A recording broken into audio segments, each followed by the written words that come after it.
Lucas and I are going to go team by team and give our thoughts on each team in the Atlantic Coast Conference. We'll talk about their win total. We'll talk about who they lose, transfer portal, everything. And Lucas, let's start with the reigning ACC champions. It's the Clemson Tigers, 11-3 in 2022, went undefeated in the ACC. A loss to Tennessee in the Orange Bowl. They beat North Carolina in the conference championship game. The preseason over/under win total from FanDuel is 9.5. The over -168, under +136. Home schedule for the Clemson Tigers. They get in the non-conference Charleston Southern and FAU. They'll also play Florida State, Wake Forest, Georgia Tech, North Carolina, Notre Dame as well, sandwiched in there. On the road, they'll play South Carolina in Columbia. Road ACC games are Clemson, Miami, NC State, and Duke. Lucas, when we talk about Clemson, it's 12 straight double-digit win seasons. It's been the premier program in this conference, but the program is at an interesting crossroads, I think, heading into 2023. You have a new offensive coordinator. You have a new starting quarterback. And you have a program that is used to competing for national championships and just haven't done it the last couple of years. Yeah, it is, like you mentioned, kind of a transitional year, I think, for Dabo Swinney. Everything seemed to be running smoothly. He would have assistants leave. He would just keep promoting from within. But we saw that became an issue on the offensive side of the ball last year. Last year, they were only 48th, I believe, in total offense, including 66th in total passing yards. And when you are a program like Clemson, which has been elevated greatly under Dabo, that's not going to be good enough. That might be good enough, like we saw last year, to win the ACC, which is great for them, but they obviously have bigger goals than that. And I think going out and hiring a guy like Garrett Riley, bringing in him from TCU, a TCU team that played for a national title last year, they helped, Max Duggan became a Heisman favorite last year, and bringing that offense and having a guy like Cade Klubnik at your disposal, a former top, I believe he was a high 4-star, maybe a low 5-star quarterback who shined in the ACC title game, but is still really, really young. To have those pieces in place, along with Will Shipley as well, who was first team All ACC last year, one of the better running backs in the conference, coming back. I think you compare the Garrett Riley hire to when he hired Brent Venables years ago in his second or third year at the helm. And Brent Venables had such a transformative impact on that defense that still exists today. You wonder if Garrett Riley can do the same thing on the offensive side of the ball. Yeah, I think my biggest question on offense is just, do you have enough playmakers in today's modern college football? I looked this up during my prep. T. Higgins was the last wide receiver from Clemson selected in the first or second round of the NFL draft. And when you think about Clemson used to be wide receiver U, right? DeAndre Hopkins, Mike Williams, guys like that have made major impacts in the NFL. Sammy Watkins. They just haven't had that, right? Antonio Williams comes back as their leading receiver. He had about 50 catches, over 600 yards last year. You mentioned Will Shipley, over 1,100 yards and 15 touchdowns. They get 4 or 5 starters back on the offensive line. I just wonder, and this was a theme that I saw across the ACC, where are the dynamic wide receivers? And Clemson used to have them under Dabo. Again, Dabo was a former wide receivers coach. They just haven't had them the last handful of years. So offensively, I think that's the biggest question alongside Cade Klubnik, right? Like, what do you get from Cade Klubnik, right? He had a really nice ACC championship game. Who's he throwing to? And is this offense going to have enough in the ACC? Defensively, they were technically returned 75% of their returning production. But they lose a lot. You lose Miles Murphy, you lose Brian Brzee, you lose Trenton Simpson, you lose KJ Henry. They have a duo of some really good linebackers with Barrett Carter and Jeremiah Trotter Jr. The defense, you lost Brent Venables to Oklahoma last year. I don't think there was much of a fall off. But you're replacing a lot of talent on that defensive line, right? You're replacing 2 first-round draft picks. You're replacing KJ Henry. Will be interesting to see kind of. I think Clemson should be the favorite in the ACC. I think we'll get to Florida State here in a second. Where does Clemson fit on the national stage? Are they in the Georgia, Alabama, Ohio State, Michigan tier? I don't know. I look at this offense. There's a lot of question marks at skill position. There's question marks at quarterback. I just think they're a little tick below that top tier of college football. Yeah, I tend to agree because you look at the talent that have been competing for national titles. When you look at Ohio State, when you look at Georgia, when you look at even TCU, they all had dynamic receivers. Same thing with Michigan. They all had dynamic players that could stretch the field. And you mentioned it with Clemson. You're not sure who's gonna be that guy. Maybe it's Antonio Williams, who had a decent season last year as a true freshman, had over 600 yards, was a former top 10 recruit out of the 2022 class, coming back as a sophomore. But really, after that, I mean, I don't know who else it could potentially be. And like we said, they are going to be probably good enough, or at least I think good enough to compete once again for an ACC title. But like you mentioned, I just don't know if they have that field stretcher there. And also, too, it's going to be an adjustment. This is going to be a much different offense that they were running under their previous coordinators, with Garrett Riley bringing more of an air raid type focus. They have good pieces, but will it transition into that? Because I do think the defense, even though you mentioned the losses on the defensive line, they still return a stud in Tyler Davis, who I think shocked a lot of people when he decided to come back. Was a second team All-American last year. They also bring back Ruka Horahoro, who's third team All ACC. We know they're going to be, they kind of rinse and replace at that position and still have, and we'll see if they can still continue it. But yeah, the question with me is if they have a guy like an Antonio Williams be like a field stretcher for them? If they can, it heightens the ceiling. And if Cade Klubnik adapts to this offense really, really well, but maybe this is one of those years where maybe it takes them half the season to really kind of figure it out. And then maybe next year we're talking about all this momentum that they're creating and everything like that. But I do think maybe they're a year away on offense. So the preseason over/under win total, all of our over/unders and our odds are going to be from FanDuel. 9.5 wins. The over -168. The under is juiced to +136. We look at the schedule. They draw Florida State. They draw North Carolina at home. Those are the other two teams with kind of the highest preseason win totals. The road schedule includes South Carolina. It includes a trip to Coral Gables. It includes a trip to Raleigh, where they lost in 2021. Lucas, over or under for you? 9.5 for the Oh, Clemson. I think they hit this over pretty easily. I think last year, I think they were what, 10.5 or 9.5? I think it was 10.5. I think it was 10.5, which they did not cover it last year, which was shockingly because they did lose twice. But I still think they're going to be favored in a lot of these games. Like we said, we're critical of Clemson because of the type of standard that they did. I think even if they rolled out a similar team that they had last year, this is probably still a 10-win team. You look at the schedule. You mentioned they get Duke in the first week. They have to go on the road to Durham. That'll be an interesting game because I think Duke's a really, really interesting team. We'll talk about them a little bit later. But I think the first half before that bye is fairly reasonable. You do get Florida State, but that game is at home.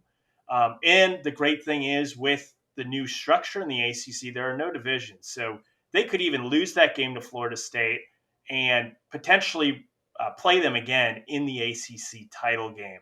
And I think when you look at that first half of that schedule before their bye, that might give them a little bit of time, especially offensively, to maybe figure things out.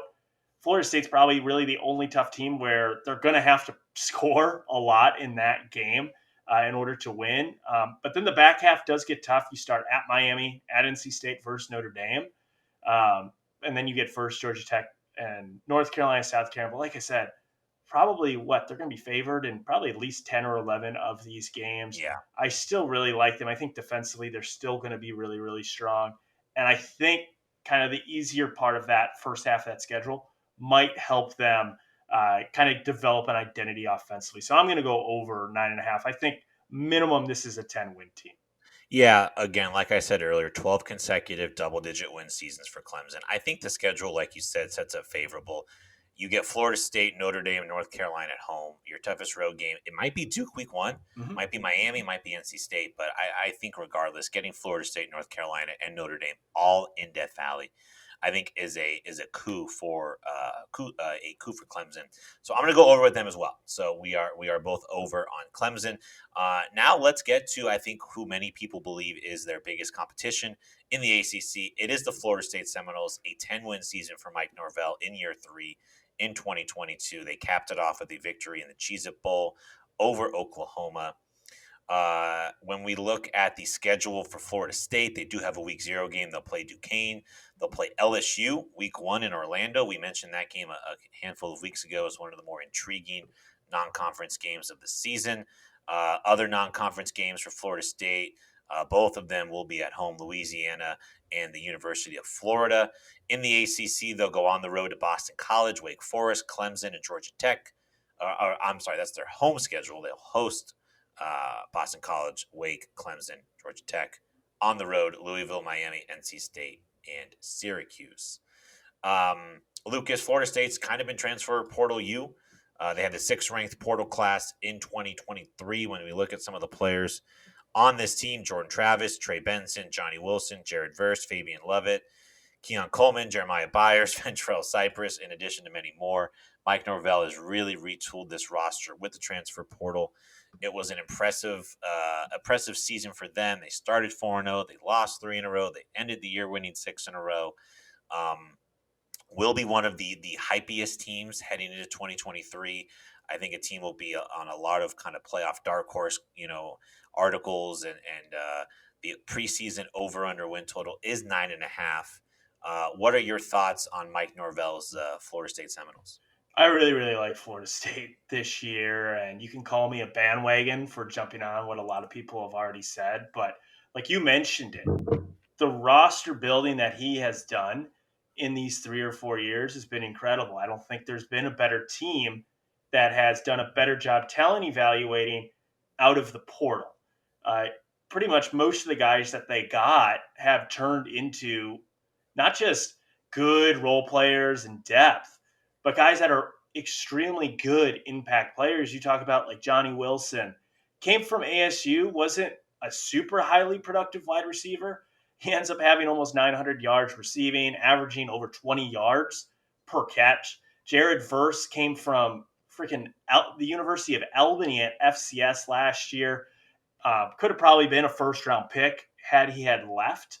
And then you look at it this year. They bring in a couple of more transfers. Jaheim Bell at tight end, I think, can be a really, really interesting weapon coming from South Carolina. They also brought in, Kyle Morlock, a D2 All-American from Shorter University. That is really, really intriguing. That a decent amount of Power Fives, but also guys that they've built themselves. You mentioned Jordan Travis was one of the best quarterbacks in the ACC last year. You look at Trey Benson, was one of the better running backs in the ACC at almost 1,000-yard season.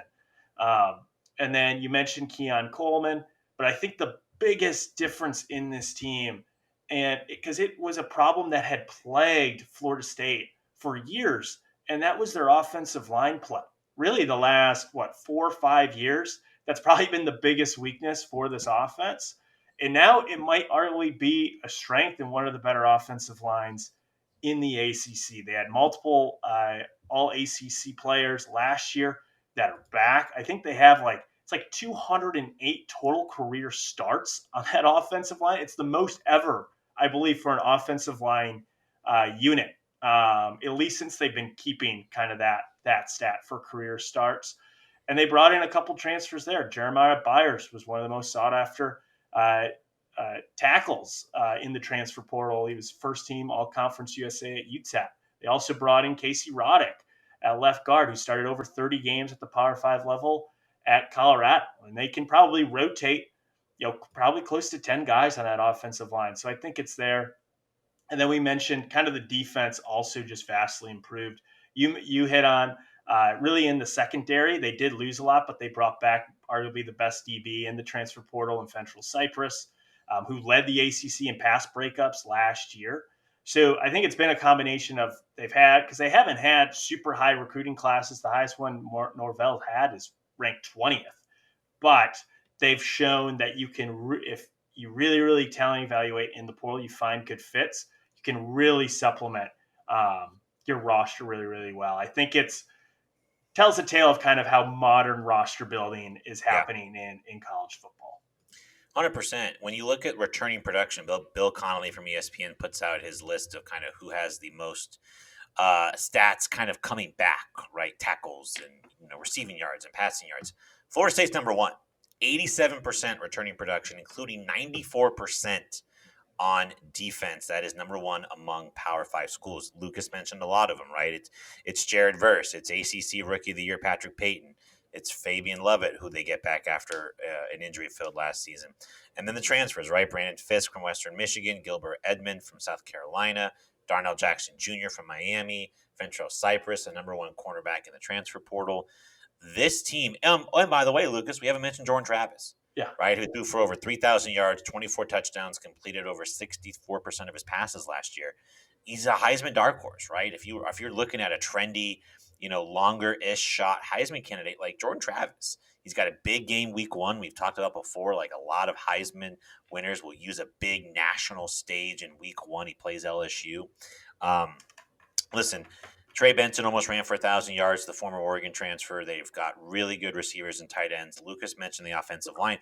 This is a team, like, if they win the ACC, like, that's the ceiling. The ceiling for Florida State is probably winning the ACC and making the playoff. Yeah. It's weird to call Florida State a playoff crasher, but it almost feels like they would be after they're a year removed from losing to Jacksonville State, right? I mean, it's not too long ago that they're making coaching changes and really struggling. So I have to correct something. I was reading their 2022 schedule earlier when they talked about Duke. I don't know. I must have written that down wrong. The schedule for Florida State, they get LSU in Orlando week 1. That's a Sunday game on ABC. Other home games include Southern Miss and Northern Alabama in the non-conference, as well as Virginia Tech, Syracuse, Duke, Miami. The road games it's at Clemson the 4th week of the season. They'll go at Wake Forest, at Pitt, and at Florida, at Boston College as well. Lucas, the over-under on FanDuel, it's 9.5. It's the same as Clemson's. The over -134. The under is +110. This is an over for me. I think the schedule sets up, now that I read the correct schedule, the schedule sets up nicely. You look at the road games, Boston College, Wake Forest, and Pittsburgh are manageable. Florida, who knows what shape that program is going to be in. I'm sure we'll talk about them in the SEC preview. Mm-hmm. You get a big chance to play LSU week 1. That's going to be awesome. But after the LSU and Clemson games, I have a hard time thinking they're going to lose 1 or 2 more games. So if you can split LSU and Clemson, I think this is a 10 or 11 win team for me in 2023. I completely agree. Over for me as well. I think when you look at the ACC, I think these two teams stick out against the rest. I think there's a significant gap between Clemson and Florida State and whoever the third best team in the ACC might be.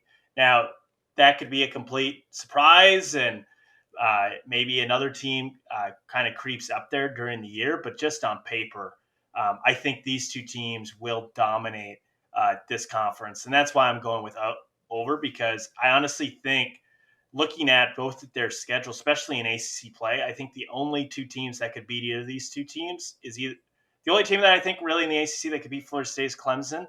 And the only team that I think really that can beat Clemson is Florida State in the ACC. So it's over for me, kind of like Clemson. I think 10 wins is probably kind of the floor for this team this year, which just shows you how much Mike Norvell, or how good of a job Mike Norvell has done just in the last couple of years turning that program